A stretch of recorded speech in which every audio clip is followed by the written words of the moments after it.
नमस्कार। कार्यक्रम सन्दर्भमा यहाँहरूलाई स्वागत छ। म हरिशरण नेउपाने। हामी आजको कार्यक्रममा नेपालको पर्यटन क्षेत्रबारे चर्चा गर्न गइरहेका छौँ। नेपालमा विदेशी मुद्रा आर्जन गर्ने दोस्रो क्षेत्रको रूपमा रहेको पर्यटन क्षेत्र पछिल्लो समय कोभिड-19 महामारीपछि थलिएको छ। अब यो पर्यटन क्षेत्र कसरी अगाडि बढ्नुपर्छ, आगामी दिनमा के कस्ता कार्य गर्न सक्यो भने यो क्षेत्र माथि उठ्न सक्छ र पहिलेकै अवस्थामा कसरी फर्काउन सकिन्छ भन्ने विषयमा आज हामी चर्चा गर्न गइरहेका छौँ। हामीसँग अतिथि हुनुहुन्छ नेपाल पर्वतारोहण सङ्घका महासचिव कुलबहादुर गुरुङ। आउनु सर्वप्रथम उहाँलाई कार्यक्रममा स्वागत छ यहाँलाई। थ्याङ्क यू, धन्यवाद। विश्वमा यो पर्यटन क्षेत्र 80 देखि त्योभन्दा माथिसम्म प्रभावित भएको छ सबै देशमा भनेर अहिले भनिएको छ। नेपालमा कोभिडले पारेको असर कस्तो छ पर्यटन क्षेत्रमा? मार्च 24 तारिकबाट लास्ट इयर चाहिँ नि लकडाउन सुरु भयो। 1.5 महिना जति चाहिँ हामी व्यवसायी योसँग आबद्ध रहेका सबै श्रमिक साथीहरू, विशेष गरी पर्यटन मजदुर भनौँ, लकडाउन भनेको के, सटडाउन भनेको के भने हामीलाई थाहा नै थिएन। खालको समग्र सम्भवतः नेपाली सबैलाई त्यो थाहा नै थिएन होला। 1.5 महिना जस्तो बित्यो। त्यसपछि यो सिम्टम अलि लङ टर्मको लागि जान्छ कि जस्तो लागि एक खालको सिम्टम देखिसकेपछि हामीले के गर्नुपर्छ भन्ने प्रयत्न त गऱ्यौँ, तर सकिएला नि त। 2 महिना 3 महिनापछि फेरि रिभाइभ होला भन्दै अब 1 वर्ष पुग्न लाग्यो। त्यस कारणले गर्दाखेरि अहिलेको ठ्याक्कै तपाईँलाई छोटकरीमा भन्दा सिङ्गो पर्यटन क्षेत्र नै रोडमा आइपुगेको अवस्था छ। यसको मतलब पर्यटन व्यवसायी र पर्यटन क्षेत्रमा लागेका सबै श्रमिक साथीहरू चाहिँ अहिले हामीसँग रोजगारी छैन। त्यसको मतलब व्यवसाय छैन, रोजगारी छैन, बेरोजगारी भएको अवस्था छ। व्यवसायले व्यवसाय गर्न नपाएको र यससँग आबद्ध रहेका श्रमिक साथीहरूले काम नपाएको अवस्था छ र कहीँ कतैबाट पनि सहयोग नपाएको हुनाले के गर्ने भन्ने अनिलको सिर्जना भएको अवस्था छ। अब म तपाईँको संस्थासँग जान चाहन्छु। हिमाल चढ्नेहरूको अन्तर्राष्ट्रिय संस्था नेपाल पर्वतारोहण सङ्घ एनएमए र यो विश्वमा एकदम प्रख्यात रूपमा रहेको तपाईँहरूको एनएमएले यो बिचमा के गर्यो? अब के गरी अगाडि बढ्नुहुन्छ? हामीले सुरुमा अफकोर्स नेपाल पर्वतारोहण सङ्घलाई पनि कोभिडले नछोए छोएकै हो। 2019 सालमा 2019मा झन्डै 12 करोड 27वटा ट्रेकिङ पिकबाट हामीले रोयल्टी उठाएछौँ। यसपालिको यो रोयल्टी त मलाई ठ्याक्कै भन्ने हो भने हामीले लगभग $2100 उठाएछौँ। नेपालीको झन्डै 16,000 जति उठाएछौँ। अन्तर्राष्ट्रिय पर्वतीय सङ्ग्रहालय पोखरामा टोटली बन्द थियो, बिचमा मात्र भर्खरै हामीले खुलेका छौँ। अब यो रह्यो। अब सबै गाह्रो कुरा, कर्मचारी साथीहरूलाई हामीले तलब समेत पुरा दिन नसकेको अवस्था छ। यद्यपि यो टाइममा 1.5 महिना 2 महिना जति चाहिँ हामीले अब साह्रै गाह्रो भएको हुनाले लकडाउन भन्नाले गाह्रो भयो। तर त्यो अर्को पिरियडमा सरकारसँग पासको व्यवस्था गरेर पनि गर्नुपर्ने प्रशासनिक कामदेखि लिएर हाम्रो वार्षिक क्यालेन्डरको काम ठुलो मासमा क्या दिनमा गर्न नसके पनि रेगुलर गर्ने कामहरू चाहिँ हामीले गऱ्यौँ। अब सारांशमा हामीले गरेका काम थुप्रै छन्। जस्तै मनाङमा चाहिँ नि हामीले झन्डै 13 करोड रुपियाँ चान्चुनको लागतमा हुने कोरियाको चाहिँ नि ओम हुङ्गेल ह्युमन फाउन्डेसनबाट नेपालको मात्र नभएर एसियाको टप माउन्टेनिङ स्कुल बनाउने भनेर कोभिड पिरियडमा पनि ठुलो मेहनत गरेर कोभिडकै पिरियडमा हामीले सघाइसकेको अवस्था छ। यसको साथसाथै अन्नपूर्ण क्षेत्रमा, अन्नपूर्ण बेस क्याम्पमा अलिक बढी ट्रेकरहरूलाई चाहिँ त्यहाँ यो एभलान्सको कारणले गर्दाखेरि, मौसमको कारणले गर्दाखेरि त्यहाँ टुरिस्टहरू हराइरहने अथवा चाहिँ नि सहज रूपमा रेस्क्यु गर्न नसक्ने अवस्था भन्नाले त्यहाँ अन्नपूर्णमा चाहिँ हामीले रेस्क्यु सेन्टर खोल्यौँ। यसको साथसाथै सामान्य कामहरू जस्तै बिल्डिङलाई सघाउनु पर्ने थियो। हामीले कोभिडको टाइममा पनि के अलिकति बाँकी थियो, एनएमएको आफ्नो भवन त्यो सघाउने काम गऱ्यौँ भने ट्रेनिङलाई एकदमै प्रभाव पर्यो। यद्यपि फेरि विदेशमा चाहिँ प्रचार प्रसार गर्ने कामहरू बसेर इन्टरनेट काम, जुममा चाहिँ नि छलफल गर्ने कामहरू गर्न सक्थ्यो। यावत कुराहरू चाहिँ नि हामीले गऱ्यौँ। विदेशी हिमाल चढ्नेहरूले अहिले के भन्छन् तपाईँहरूको संस्थालाई? उहाँहरूले त एक किसिमको जिज्ञासा राख्नु होला कोभिड पछि, अहिले के भन्छ? अहिले नेपालमा अब हामीसँग नेपाल पर्वतारोहण एसिया पर्वतारोहण महासङ्घ पनि सदस्य हो, विश्व पर्वतारोहण महासङ्घ पनि सदस्य हो।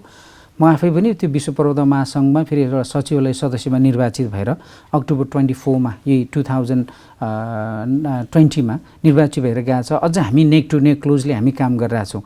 यो लकडाउनले आयस्रोत त घट्यो, टुरिस्टहरू आउन नपाएको कुरा त आफ्नो ठाउँमा छ भने फेरि एउटा अलिकति फाइदा चाहिँ के गर्यो भने यो पिरियडमा बसेर क्लोजली हामीले चाहिँ नि भर्चुअल कामहरू चाहिँ गर्ने एकदमै अवसर पनि जुड्यो। त्यस कारण त नेपालमा अहिले नेपालमा घुम्न आउन पर्यटकहरू लालायित छन्, हिमाल चढ्न आउनेहरू छन्। यद्यपि उहाँहरूको पनि तपाईँले अघि सुरुमा भन्नुभएको थियो अब 80% चान्सुनको चाहिँ जागिर गुमाएको छ, कोहीको फ्यामिली मरेको छ, कोभिड छन्, कोही देशमा स्टिल लकडाउन सुरु भइरहेको छ। यावत कुराहरू आफ्नो देशवासीहरूलाई अर्को देशमा जाने आफ्नो देश उनीहरूले एलाउ गरिरहेको छैन। उसो त हामी नेपालमा पनि क्वारेन्टाइनको कुरा, भिजा इजी एक्सेस नभएको कुरा, फ्लाइट कनेक्सन नभएको कुराहरू, नेपालमा अहिले स्वतन्त्र रूपमा घुम्न नपाउने, अब हुन त कोभिडकै कारणले हो। यावत समस्या बिचमा पनि आउन तयार छन्। तर अब हाम्रै अब कोभिडको कारणले गर्दा सरकारले केही कुराहरू अलिक व्यवस्थित गर्न नसकेको अवस्था र के छन् भन्नुहोस् त। जस्तै 7 दिनको क्वारेन्टाइनको कुरा अहिले हामीले व्यवसायीहरूले संयुक्त रूपमा चाहिँ यसलाई भर्स क्वारेन्टाइन हटाउँ, होइन भने 3 दिनमा गरौँ। अब सुई पनि आइसकेको छ, मतलब भ्याक्सिन पनि, र 72 आवर्सको नेगेटिभ चाहिँ नि PCR रिपोर्ट ल्याइसकेपछि प्लेनमै चढेर आएर फेरि पोजिटिभ हुन्छ भन्ने कुरालाई हामीले केही ट्रस्ट पनि गर्नु पर्यो। 3 दिनमा झार्यो भने यो कोरोनाको सङ्क्रमणबाट अलिकति सचेत भएर जोगिन सकिन्छ त? होइन, यसो छ, उनले नेगेटिभ रिपोर्ट नै लिएर आइसकेपछि प्लेनमा चढ्दा पोजिटिभ हुने त होइन नि त। ठिक छ, राखौँ 72 घन्टा, राख्दाखेरि उनले लिएर आएको 72 घन्टाको PCR रिपोर्ट लिन आउनु भनेको नेपालमा आइसकेपछि उनको त्यो डेट एक्सपायर भइन्छ भने 3 दिनमा हेरेर बरु PCR फेरि रिपोर्ट चेक गर्दा भयो नि त। नेगेटिभ छ भने अब सर्भाइभ पनि त हुनु पर्यो। हामी फेरि टुरिस्ट भित्राउने नाउँमा यो महामारी फैलाउनु चाहिँ चाहन्न, त्यो कुरामा हामी कन्सियस छौँ। कसैसँग डिबेट गर्न सर्भाइभ त हुनु पर्यो नि। रिभाइभ त कता हो, एराइभल त कता हो। त्यस कारण यो पिरियडमा सबै यो दर्दनाक अवस्था भएको हुनाले केही त गर्नु पर्यो नि। उसो त पछिल्लो चरणमा मैले यो भन्न मिल्ने नमिल्ने 2-3 महिनासम्मको पिरियडमा साँच्चै भने हामी कसैले यो कोरोनाको प्रभाव नगरी हिँडिरहेछौँ।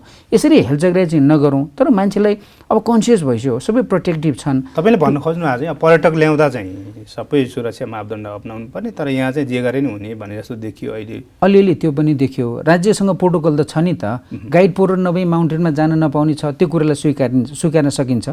उनले चाहिँ एउटा कोभिड इन्सुरेन्सको व्यवस्था गरेको छ, त्यसलाई पनि स्वीकार्न सकिन्छ। हामीले पठाउने गाइड पोर्टर साथीहरूको पनि PCR रिपोर्ट टेस्ट गरेर मात्र पठाउने कुरा, त्यो कुरालाई स्वीकार्न सकिन्छ। गाइड पोर्टर नै भइसकेपछि जस्ट इन केस कहीँ कतै पोजिटिभको सिम्टम देख्यो भने उहाँलाई रेस्क्यु गर्ने वा त्यो ट्रेकिङलाई एक्सपिडिसनलाई स्थगित गर्ने भन्ने कुरालाई त प्रोटोकलमा त हामीले मानेकै छौँ नि। अब सबै कुरा व्यवस्थित भएर टुरिस्ट झ्याप्पै आउला, हामी रिभाइभ होला भनेको यो टाइम चाहिँ एकदम क्रिटिकल छ। लोन तिर्न नसकेको अवस्था, आफ्ना कर्मचारी साथीहरूलाई पाल्न नसकेको अवस्था, हामी सर्भाइभ हुन नसकेको अवस्था। अब कहिलेसम्म यसरी गन्थन गरेर बस्ने भन्नेमा चाहिँ अब अलिक सहज बनाऊ। यद्यपि फेरि सबै मिलौँ, यसको राज्यको आलोचना पनि होइन, राज्यले प्राइभेट सेक्टरले जबरजस्ती गर्यो भन्ने कुरा नि होइन। अब यसरी मिलेर गयो भने सर्भाइभ त हुनु त पर्यो नि त। मापदण्ड अपनाउँदै अगाडि बढ्नु पर्यो भनेको छ। प्रोटोकललाई हामीले कहीँ पनि आलोचना गरेका छैन। जे राज्यले व्यवस्था गरेको छ, तपाईँलाई प्रोटोकल बारेमा अलिक समय बढी लाग्ने भनेर मैले त्यो कुरा कोट्याएन, त्यो कुरा एक्सेप्टेबल छ। तर अब चाहिँ टुरिज्म सुरु गरौँ भन्ने हो। गरेको छ, खुलेको छ, एक्सपिडिसन खुलेकै छ, ट्रेकिङ खुलेकै छ, टुर खुलेकै छ। तर हामीले भनेको अलिकति अब एराइभलमा चाहिँ अलिक इजी एक्सेस बनाऊ भन्ने हो। के हो त इजी एक्सेस? एराइभल भिजा अझै पनि छैन, अनलाइन भिजा छैन। जुन देशमा हाम्रो मिसन एम्बिसीहरू छन् त्यताबाट दिएको छैन। नाका बल्ल इन्डिया र नेपालको नाका बल्ल खुल्यो। बरु त्यसमा खुलेकोमा हामीले बरु अहिले हामी केही दिनमा एउटा जोइन्टली पनि एउटा पर्यटन व्यवसायीहरूको छाता सङ्गठनले कार्यक्रम पनि गर्दैछ। त्यो नाकामा इन्डियनहरू आउँदै गर्दा फाइदा त होला। हामी फेरि यो मानेमा कन्सियस चाहिँ छौँ है, अलिक मोनिटरिङ नपुगेको हो कि भन्ने एउटा व्यवसायी साथीहरूको गुनासो छ। अब इन्डियन क्लाइन्टहरू आउनु कुरामा स्वागतयोग्य रह्यो, तर त्यसमा चाहिँ छरपष्ट ढङ्गले आउँदाखेरि इन्डियामा पनि त कोरोना छ नि, त्यो कुरालाई अलिक मोनिटरिङ गरौँ, अलिक व्यवस्थित गर्नु पर्यो। र अहिले टुरिस्ट नेपालमा ल्याउने कुरामा पनि हामीले भनेको प्रोटोकललाई मानौँ।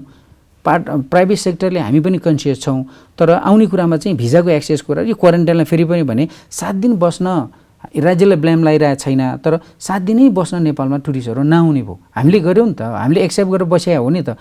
सबै जतिखेर पनि इन्क्वायरी आउँदा हामीसँग 2 हप्ता छ, 7 दिन तिमी कहाँ बस्नु पऱ्यो, 7 दिनमा कहाँ जाने के हेर्ने, नट पोसिबल भन्नु भन्छ। त्यस कारण यसलाई चाहिँ कमसेकम 3 दिनसम्म सक्दा फ्री गराउने, नभए 3 दिनसम्म। फेरि यो आलोचना कुरा होइन, डिबेट कुरा होइन, यसलाई त्यो विषयतिर नलैजाउँ, गऱ्यो भने अलिकति केही सहजता हुन्छ भन्ने। तपाईँले भन्नुभयो नेपाल आउन पर्यटकहरू धेरै लालच छन् भन्नुभयो होइन। अहिले पर्यटक जति पनि नेपाल आए भने तिनीहरूलाई राख्न सक्ने अवस्था छ त? अनि होटल त सबै खुलै छ त। अब यो वास्तवमा अहिले नेपालमा आइहाल्नुपर्नेलाई एकदमै धेरै आउँछ भन्ने कुरा आँकडा पनि मानिहाल्ने अवस्था छैन। अहिले जति आइरहेछ होटल त सबै तालाचाबी लगाएर राखिरहेछ। सरकारी मापदण्ड पुरा गरेर राख्न सकिन्छ? सकिन्छ, किन नसक्ने, मजाले छ नि त। भिजिट नेपाल 2020 यो वा त्यो कारणले फेल भयो भने त्यतिखेरसम्म पनि त मान्छेले अर्बौँ लगानी गरेर अर्को नयाँ पूर्वाधारहरू निर्माण गरेर आएको थियो नि त, होटल रेस्टुरेन्टहरू, रिजोर्टहरू।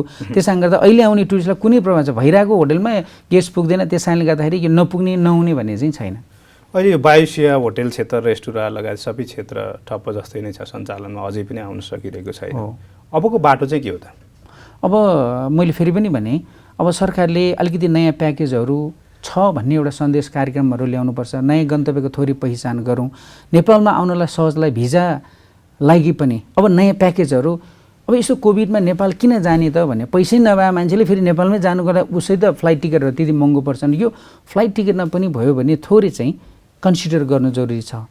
एउटा सानो मैले एउटा एजम्सन मात्रै गरेँ, नेपालको एटलिस्ट सर्टेन हिमालको पिकहरूको चाहिँ नि एउटा समयको लागि 6 महिना हुँदा वर्ष दिन नभए 6 महिना यो रिभाइभ पिरियड भएको हुनाले 50% जति रोयल्टी फ्री गराइदिने कि, नेपाल आउने भिजा 15 दिन बस्नेलाई टुरिस्टहरूलाई चाहिँ भिजा फ्री गरिदिने कि, के नयाँ न्युज त दिनु पऱ्यो नि होइन। र नेपालमा बस्ने एटलिस्ट चाहिँ एउटा क्वारेन्टाइन मानौँ, लेसे 3 दिनको लागि बस्ने हो भने 3 दिनको लागि चाहिँ एउटा 50% कन्सिडरेसनमा होटल चाहिँ डिस्काउन्ट दिनु राख्ने कि अलिकति एट्र्याक्ट गर्न जरुरी चाहिँ छ। त्यसो भयो भने आउने हो। अहिले विदेशीसँग साँच्चै भने घुम्न आउनलाई पैसा छैन नि त, उनको पनि त जागिर गएको छ नि। यस्ता किसिमको नयाँ एट्र्याक्टिभ प्याकेजहरू चाहिँ ल्याउनु जरुरी छ। अब यो पर्यटकलाई घुमाएर जुन सेवा शुल्कबाट आफ्नो जीवन गुजारा गर्ने जो व्यक्तिहरू हुनुहुन्थ्यो, गाइडदेखि सबै त्यहाँ संलग्न व्यक्तिहरू, उहाँहरूको अवस्था चाहिँ कस्तो छ? तपाईँले अलिकति कुरा त भन्नु, हामीले समयमा उहाँहरूलाई आवश्यक पारिश्रमिकदेखि केही पनि दिन सकेका छैनौँ, रेगुलर काममा गरिरहेलाई पनि भन्नु, उहाँहरूको अवस्था चाहिँ के छ? उसो त यो सिजनल बिजनेस हो। मार्च, अप्रिल, मे, स्प्रिङ र अटुममा काम गरेर 6 महिना काम गरेर 6 महिना पनि बाँच्नुपर्ने यो टुरिज्म व्यवसाय। हामी व्यवसाय पनि त्यही हो। हामीसँग आबद्ध रहेका श्रमिक साथीहरू पनि विन हुन्। हामीले चाहे माउन्टेन गाइड, क्लाइम्बिङ गाइड भनौँ अथवा ट्रेकिङ गाइड भनौँ, पोडर कम गाइड भनौँ, पोडर भनौँ, कुक, शेर्पा जे भनौँ। अब यो चिजमा चाहिँ यो बिचमा हामीले सरकारसँग पनि मौद्रिक नीतिको तपाईँलाई थाहा नै छ, 5% चाहिँ नि राष्ट्रिय ब्याङ्कले जुन ब्याज दर गर्यो हामीले त्यो पनि एक्सेप्ट गऱ्यौँ। अब 1 खर्ब 50 अर्ब जुन कुरा चाहिँ नि एउटा चाहिँ व्यवसायहरूलाई चाहिँ एउटा सहुलियत दरमा के अरे लोन दिने भन्ने कुरालाई 50 अर्ब चाहिँ पर्यटन क्षेत्रमा भन्न हामीले सुन्यौँ, हामीले माग राख्यौँ। राष्ट्रिय ब्याङ्कसँग क्लोजली काम गर्दा 5% ब्याज आयो, त्यो ठिक छ। त्यो सफ्ट लोन के पाइदियो भए हामीसँग काम गर्ने श्रमिक साथीहरूलाई हामीले होइन पाउनु, फेरि यस्तो पाएको छैन। तपाईँसँग टेलिभिजनमा भन्यो भने केही साथीहरूले पाउनु भएको छ। तर समस्या के हो भने त्यस्तो होइन। औँलोमा गर्ने राज्यले के क्राइटेरिया बनाएको छ त्योभित्र हामी इन त हुनु पऱ्यो। तर अहिले मागिरहेको सित्तमै लिनु पऱ्यो भन्ने त होइन, तर अलिक इजी एक्सेस हुनु पऱ्यो। अब फेरि अब कम्प्लिकेटेड तपाईँको टर्म्स एन्ड कन्डिसन बनाएर सबै व्यवसायले नपाइसकेपछि त फेरि तपाईँले अहिले उठाइरहनु भएको हामीसँग रहेका लाखौँ चाहिँ श्रमिक साथीहरू त अहिले त कम्पनीले उहाँहरूलाई सेवा सुविधा के दिन सकेका छैन, राज्यबाट हामीले केही सेवा सुविधा पाएको छैन भने अहिलेको अवस्थामा भन्यो भने सबैभन्दा एकदम क्रिटिकल कन्डिसन भनेको पर्यटन क्षेत्रमा आबद्ध हाम्रा मजदुर साथीहरू हुन्। हामीले खासै ननाटी भन्नुपर्दाखेरि केही पनि गर्न सकेका छैन। कसले सम्बोधन गर्ने त उहाँहरूलाई? अनि यतिखेर फेरि पनि भन्छु, व्यवसायीसँग व्यवसाय नभएको कारणले गर्दा खोज्दै जाँदा आपद पर्दा त अभिभावक भन्ने त सरकार नै हो नि। फेरि पनि भन्छु तपाईँलाई, म एकतर्फी रूपमा फेरि सरकारलाई ब्लेम पनि लगाइरहेको छैन। अलिक क्राइटेरिया के हो भने जस्तो तपाईँहरूले आफूलाई चाहिँदा जति बेला नि उहाँहरूलाई प्रयोग गर्ने अवस्था रहिसके पछाडि तपाईँहरूले नि हेर्नु पऱ्यो नि त। होइन, हामीले हेर्नुपर्छ। त्यसैले त हामीले भन्यौँ यतिखेर यदि हामीले धेरै थोरै भने नि सहुलियत पायौँ भने हामीसँग पनि त फेरि रमाइलो कुरा त यहाँ त के छ भने भाइ हेर्ने नै हो। लोन तिर्न सकेका छैन। भर्खर तपाईँले अस्तिको बालुवाटारको आन्दोलनको पनि देख्नुभयो होला। सबै पर्यटन व्यवसायी साथीहरू त्यहाँ उभिरहनु भएको थियो। गाडी ब्याङ्कलाई फिर्ता लैजा भने ब्याङ्कले फिर्ता ल्याएको छैन। ब्याङ्कले फेरि त्यसको चाहिँ साउरो ब्याज तिर्नु पर्ने चाहिँ इन्कम छैन। कसैले हाउस लोन लिया होला, कसैले अटो लोन लिया होला, कसैले ओभरड्राफ्ट केही त होला नि त होइन, छ पनि नि। तर यो बिचको पिरियडमा ब्याङ्कले एकातिर च्यापिरहने, आम्दानी नभएपछि लोन तिर्न नसक्ने भइरहेको त्यो पैसा लाउन त आफूलाई बरु यसो चाहिँ आफूसँग आबद्ध कर्मचारी साथीहरूलाई चाहिँ केही एउटा राहतको रूपमा केही प्रयोग गरौँ भन्दा फेरि उता ऋण तिर्न सकेका छैन। एकदमै अनियलको अवस्था। तपाईँलाई मैले छोटकरिया मात्र भने कोभिडपछि तपाईँहरू यानामी छलफलमा पनि बस्यो होला हो होइन? पछिल्लो रणनीति के छ? तपाईँहरूको योजना के छ? हामी अब 27वटा ट्रेकिङ पिक जुन कुरा हामीले व्यवस्थापन गरिरहेका छौँ, 216वटा ट्रेकिङ पिक चाहिँ राज्यलाई हामीले मागेका छौँ। हामीले सबै चलाउनु त्यसको आगो रोयल्टीको 25% प्रदेशलाई, 25% स्थानीयलाई, 5% नेपाल माउन्टेन एकाडेमीलाई जाने कुरा सरकारलाई। अब यही बेलामा चाहिँ के नसुनिएका हिमालहरू, तर हिमाल छ नि एक्जिस्टिङ हिमालहरूलाई चाहिँ पिकहरूलाई चाहिँ हामी प्रमोट गर्छौँ। बरु 5 वर्षलाई दिनु, सरकारले त्यसपछि फिर्ता लैजाउँ। यो पिकहरू प्रमोट गर्नु पऱ्यो। नयाँ गन्तव्य भविष्य यसलाई माउन्टेन टुरिज्म प्रमोट हुन्छ भने यो पिरियडमा हामी किन अल्छी मान्नु छ र हामी दक्ष जनशक्तिहरूको चाहिँ नि एउटा जनशक्ति उत्पादनमा हामी ट्रेनिङहरूलाई अझ बढी डबलिङ गरेर चाहिँ नि हामी ट्रेनिङ गराउँछौँ भन्ने छ भने अल्टिमेटली अन्तर्राष्ट्रिय स्तरमा चाहिँ विश्व पर्वतारोहण महासङ्घ एसिया पर्वतारोहण महासङ्घ लगायत युरोपियन कन्ट्रीहरूमा रहेका अल्पाइन क्लबहरूसँग अब नेपालमा आएर यो कोभिड पिरियडमा एउटा फ्रेन्डसिपको जोइन्ट एक्सपिडिसनहरू गरौँ। त्यसले गर्दाखेरि के गर्छ भने तपाईँको एउटा हाम्रा आरोहीहरूले काम पनि पाउने भयो, नेपालको प्रमोट पनि हो भने जस्तै हिमाल क्लिनिङको क्याम्पेनहरूलाई हामी एग्रेसिभमा लान्छौँ र चोयु हिमाललाई तिब्बतबाट चढ्ने छ भने नेपालबाट चाहिँ रुट गरेर हामी एभरेजमा 15 करोड जति रोयल्टी चाहिँ हामीले नेपालको लागि सेभ गर्न सक्छौँ भनेर एउटा प्रिलिमिनरी के अरे उसमा चाहिँ नि सर्वे भनेर अस्ति एक टोली हामीले गएर आइसकेका छ। यी लगायतका यी यावत कामहरू चाहिँ हामी गर्छौँ। सुरक्षित तवरले विदेशीहरूलाई घुमाउन सक्नुहुन्छ यसरी? सकिन्छ, किन नसक्ने? के बिग्रिया छ र खास गरी त यो अहिले यो कोभिडको कारणले गर्दा मान्छेलाई पेन्डेमिक थप्याएन हो, पूर्वाधार त बिग्रिया छैन, मान्छे हामी यही नै हौँ।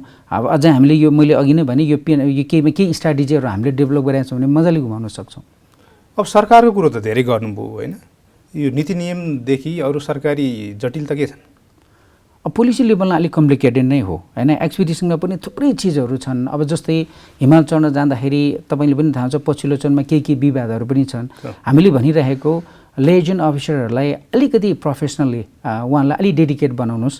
सरकारी अफिसरहरू जानुहुन्छ, हाम्रो उहाँहरूप्रति ठुलो प्रश्न चाहिँ होइन, अलिक जिम्मेवारी बनाऊ। आरोहीहरूलाई पनि अलिक जिम्मेवारी बनाऊ। इलिगल अपरेसनहरू अलिकति रोकौँ। नेपालमा जाँदा सेफ छ भन्ने म्यासेज चाहिँ दिउँ। हाम्रा गाइडहरू अलिक प्रोफेसनल बनाऊ।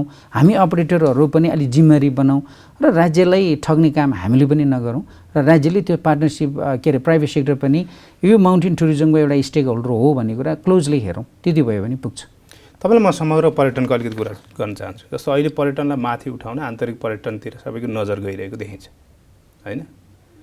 यो आन्तरिक पर्यटनलाई मात्रै माथि उठाएर नेपालको पर्यटन अब अगाडि बढ्ने अवस्था हो अथवा विदेशी पर्यटकलाई नै ल्याउनुपर्छ? अब सर्भाइभिङको अहिले यो पिरियडमा हामीले ठुलो बहस गऱ्यौँ 3टा टपिक्सलाई। एउटा पेन्डेमिक, एउटा सर्भाइभल, रिभाइभल र एराइभलको 3टा कुरा गरिरहेका छौँ। अब सर्भाइभको यो पिरियडमा डोमेस्टिक टुरिज्मको कुरा पनि ठिकै हो कुरा गर्न, तर लङ टर्मको हिसाबले डोमेस्टिक टुरिज्मले चाहिँ नेपालको टुरिज्म इन्डस्ट्री चाहिँ धान्दैन, त्यो पक्का हो। भनौँ न यो आन्तरिक पर्यटन भने त एक ठाउँको नेपाली अरू ठाउँमा पुगेर त्यही नेपालकै पैसा नेपालमै खन्याउने हो। खास त्यसमा त केही फरक भिन्नता पर्दैन हो। जुन यो विदेशी मुद्रा आर्जन गर्ने एक किसिमको पाटोले हामी पर्यटनलाई जसरी हेर्छौँ नि, त्यसलाई अगाडि बढाउने यो आन्तरिक पर्यटनको प्रचार प्रसार अथवा यो गतिविधिले सहयोग गर्छ त? अब होइन, कोरिलेटेड त छन् एकाअर्कासँग, किन नहुने। जस्तो यो पछिल्लो चाहिँ यो लकडाउनमा भएमा एउटा रमाइलो पछि चाहिँ म सामाजिक सञ्जाल हेर्छु, टिकटकको कुरा गरौँ। एकदम यो यङ टिनेजरको टिमहरूले चाहिँ नयाँ नयाँ ठाउँमा चाहिँ साइक्लिङ गर्दै बाइकमा गएर भएको एकदमै नयाँ युनिक ठाउँहरू देखाइरहेको हुन्छ। त्यो पनि एउटा प्रमोसनै हो, पोजिटिभली ल्याउन त्यसलाई पनि। र यङ टिमहरू त्यो ठाउँमा गएर चाहिँ कार्यक्रमहरू गर्ने होइन, एउटा इन्टरटेनमेन्ट गरे पनि सामाजिक सञ्जालमा पोजिटिभ मेसेज आइरहेको कुरा हामी पाउँछौँ गर्छौँ भने फेरि यो लकडाउनकै पिरियडमा हाइकिङहरू एकदमै प्रमोट भयो। यसको लागि मिडल एजको बच्चादेखि लिएर मिडल एजलाई एजेडसम्मलाई भयो। नजिक रहेको तर हाइकिङ ट्रिप गर्न सक्ने सम्भावना मान्छे हाम्रो पर्यटन व्यवसायहरूको नजरमा नपरेको यता पनि छन् भने अलिअलि प्रमोट गर्नु होइन, ठिक छ केही प्रमोट हुन्छ। त्यो किसिमको प्याकेज अगाडि बढ्न सकेको छ त अहिले? त्यो सकेन होइन, सकेको छैन, किनभने त्यो ट्रेन स्टिल नेपालमा बनेको छैन। हामीलाई एउटा जनमानसमा के छ भने नेपालीले पैसा खर्च गर्दैन, तर गर्छ, त्यो कुरा मलाई व्यक्तिगत रूपमा मलाई थाहा छ, अरूलाई पनि होला, तर त्यो ट्रेन त्यो कल्चर चाहिँ अलिक डेभलप भएको छैन। तर यद्यपि पछिल्लो चरणमा त एभ्री सिजनमा पनि तपाईँको म्याक्सिमम नेपालीहरू गए, अन्नपूर्ण रिजनमा गए, फेरि एउटा कल्चर पनि छ कि तपाईँको समस्या। जस्तो तपाईँले कोटाइहाल्नुभयो, काठमाडौँ एभरेज ट्रेकिङ जाने नेपालीहरू लालाई छन्। अब काठमाडौँ लुग्लाको फ्लाइट टिकटै पाउँदैन। नम्बर 1 सस्तोको नाममा उनलाई सिटै नदिने, कसरी डेभलप हुन्छ? जोमसोममा त्यही प्रब्लम छ, जुम्लामा त्यही प्रब्लम छ, रारामा त्यही के अरे डोल्पोमा त्यही प्रब्लम छ। त्यसले गर्दाखेरि हुनलाई अलिक लङ एडभेन्चर गर्ने नेपालीहरूको सङ्ख्या अलिक कम छन्।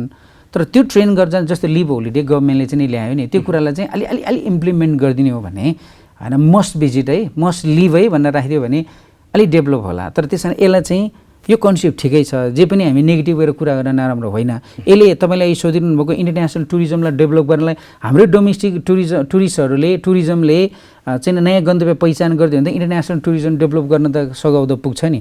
तर यसमा चाहिँ अलिकति हाम्रो कनेक्सन अथवा कोअपरेसन सरकार र प्राइभेट सेक्टर बिचमा अलिक राम्रोसँग काम गर्नुपर्छ। यसको ठ्याक्कै तपाईँलाई भन्नुभन्दा एनटिभीको रोल आयो, एउटा एनटियूको रूपमा। तपाईँलाई यही सोध्न चाहन्थेँ, अब पर्यटनमा ककसको रोल के भने भूमिका कस्तो रहने र कोरोना पछि अब हामी माथि उठ्ने त?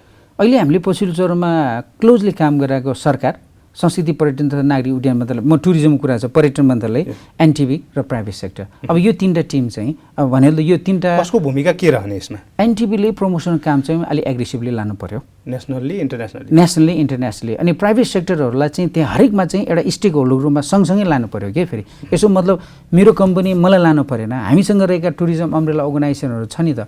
अस्ति K2 समिट गरेर आउने संस्थालाई पहिलोचोटि मैले प्र्याक्टिस गरेको, हामीले जोइन्टली गऱ्यौँ। हामी 46वटा देखिएकै एक्जिस्टिङ टुरिज्म अम्ब्रेला अर्गनाइजेसनहरू हामी रहेछौँ। भनेपछि यस्ता अर्गनाइजेसनलाई सानो ठुलो जे होला यस्ता बहसको कार्यक्रममा कलेक्टिभली गरेर भोइस चाहिँ टुगेदर रेज गर्नु पर्यो। अब हामी कार्यक्रमको अन्तिमतिर छौँ होइन? पर्यटनमा अब नेपालले कसरी चाहिँ फाइदा लिने, कुन पाटोमा अगाडि बढ्ने? अब हामी नजिकको रहेको इन्डियन र चाइनिज टुरिस्टहरूलाई अब एग्रेसिभली हामी नेपालमा भित्राउनुपर्छ। चाइनाको बोर्डर अब सरकारले सेफ ल्यान्डिङ हुने हिसाबले कोरोना ल्याउने र कोरोना वुहानबाटै सुरु भयो, भारतले पनि त उहाँले धेरै म्यानेज गर्नुभएको छ। त्यहाँ केही कुरा सिकौँ। इन्डियनलाई जसरी हामीले बोर्डर चाहिँ ओपन गरेर आउन दिइरहेको छ नि, PCR रिपोर्टको रूपमा तपाईँको एउटा क्वारेन्टाइन नै छैन। अब के गरिरहेछ मलाई त्यो म त्यहाँ अलिक कन्फ्युज छु। अब चाइनालाई चाहिँ किन बाहिर हाल्नु पऱ्यो? अब चाइना र टिबेटको चाइना र इन्डियनहरू म्याक्सिमम् नेपालमा भित्रौँ। नजिकै रहेको नपत्याउने गरी भुटानीसँग पनि राम्रो पैसा छ, उहाँहरू पनि आउँछ। बोर्डरबाट हामी फ्लाइटबाट नभए फुन्चोलिङ सिक्किम हुँदै चाहिँ हामी ल्याउन सक्छौँ। तीनटा देशको अथवा अलिक नजिक सक्दा अलिक उता जाने हो भने बङ्गलादेश र पाकिस्तानलाई सार्क कन्ट्रीको जस्तो कुरा हो म्याक्सिमम् भित्रौँ। र अहिले फेरि हामी एकदमै सर्भाइभल बिजनेसको कुरामा के अरे प्याकेजमा चाहिँ हामी कन्सन्ट्रेट हौँ। यसो भनिरहँदा गुणस्तरीय पर्यटनको पनि कुरा आइरहेको छ, त्यो अगाडि बढ्न सक्छ? यसो यो कोभिडको लागि एउटा सर्भाइभिङ पिरियड 1 वर्षलाई देऊ न, त्यसपछि त हामी क्वालिटी टुरिज्मको कुरा त गरिरहेकै हो नि, त्यसलाई त डेफिनेटली जानुपर्छ। तर अहिलेको यो पिरियड फेरि क्वालिटी भनिरहने होइन, सर्भाइभ हुन गाह्रो छ। त्यससँग त नजिकै रोके एक्सेस जसले चाहिँ रोड एक्सेसबाट आउने अथवा फ्लाइट अलिक चिपर, अहिले कुरा त गरौँ न, म स्विजरल्यान्डको कुरा गर्छु नि त, फ्लाइटै कनेक्सन छैन, त्यहाँबाट आउन महँगो छ, उनीहरूलाई फेरि क्वारेन्टाइनको यत्रो कम्प्लिकेटेड अवस्था छ भनेदेखि अहिले देशले एटलिस्ट नजिकको देशसँग प्याकेज बनाएर नेक टु नेक काम गरेर हामी सर्भाइभ हुनु नै ठुलो कुरा हुने भयो नि। त्यसमा मैले अहिले सर्भाइभको कुरा गरेँ हो। अफकोर्स हामीसँग क्वालिटी टुरिज्म पनि चाहिन्छ, क्वान्टिटी टुरिज्म पनि चाहिन्छ। तर नेपालमा टुरिज्म यत्रो वर्ष भइसक्यो, अब क्वालिटी टुरिज्मको कुरा गर्न जरुरी छ। तर यो सर्भाइभिङ पिरियड भएको हुनाले 1 वर्षपछि गर्दा नि खासै फरक पर्दैन। आइदिँदाखेरि त के फरक पर्छ, हामी ती बिजनेस गर्नलाई कुरिरहेको त हो नि। जस्तो 2020मा 20 लाख पर्यटक भित्राउने लक्ष्य त अब कोरोना सङ्क्रमणले यत्तिकै सकिहाल्यो। अब त्यो किसिमको प्लानिङमा पनि अब जान सक्छ? अब हामीले त्यो कुरा पनि कलेक्टिभली टुरिज्म अम्ब्रेला अर्गनाइजेसनले एनटिभीसँग कुरा गरिरहेछौँ, मन्त्रालयसँग पनि कुरा गरिरहेछौँ। यद्यपि फेरि यो कुरा तितो सत्य के हो भने देशले अब टुरिज्मलाई रिभाइभ गर्ने प्याकेज के हुनसक्छ भनेर देश पनि अहिले तरलता अवस्था छ, राजनीति अवस्था पनि यस्तै छ। म त्यो पाटो छिरेन। सम्भवतः अब फेरि नेताहरूलाई टुरिज्म विषयको बारेमा छलफल गर्ने फुर्सद पनि छैन होला यो पिरियडमा। त्यसो हुनाले यो टाइममा हामीले अब ठ्याक्कै सर्भाइभल कुरा गर्दा गर्दै 1 वर्ष जान लाग्यो। अलि रिभाइभलमा अहिले प्याकेज हामी कन्सन्ट्रेट हुन जरुरी छ र अब नयाँ प्याकेज ल्याएर चाहिँ अब टुरिज्म चाहिँ कसरी एक्सपान्ड गर्ने भने स्ट्राटेजी तरिकाले अगाडि बढ्न जरुरी चाहिँ छ। त्यसो गरेर दिगो पर्यटन सकिन्छ, विस्तार गर्न सकिन्छ। हो। हस्, समय दिनुभयो, यहाँलाई धन्यवाद। तपाईँलाई पनि धेरै धन्यवाद। जनता टेलिभिजन विशेष गरी माउन्टेन टुरिज्मसँग अत्यन्त नजिक छ। माउन्टेन टुरिज्ममा तपाईँ धेरै कुरा तपाईँलाई ज्ञान छ। नेपाल पर्वतारोहण सङ्घको तर्फबाट एज अ महासचिव हैसियतले यो छोटो पिरियडमा आएर फेरि मैले 2-4 कुरा सेयर गर्ने मौका पाएँ। सङ्घको तर्फबाट र व्यक्तिगत तर्फबाट तपाईँ र तपाईँको सम्पूर्ण टिमलाई धन्यवाद दिन चाहन्छु। दर्शकवृन्द, आजको कार्यक्रममा हामीले नेपालको दिगो पर्यटनको विस्तारको विषयमा चर्चा गऱ्यौँ। आजको लागि सन्दर्भ यति नै। तपाईँ जनताद्वारा जनताका लागि प्रसारित जनता टेलिभिजन हेरिरहनुहोस्। नमस्कार।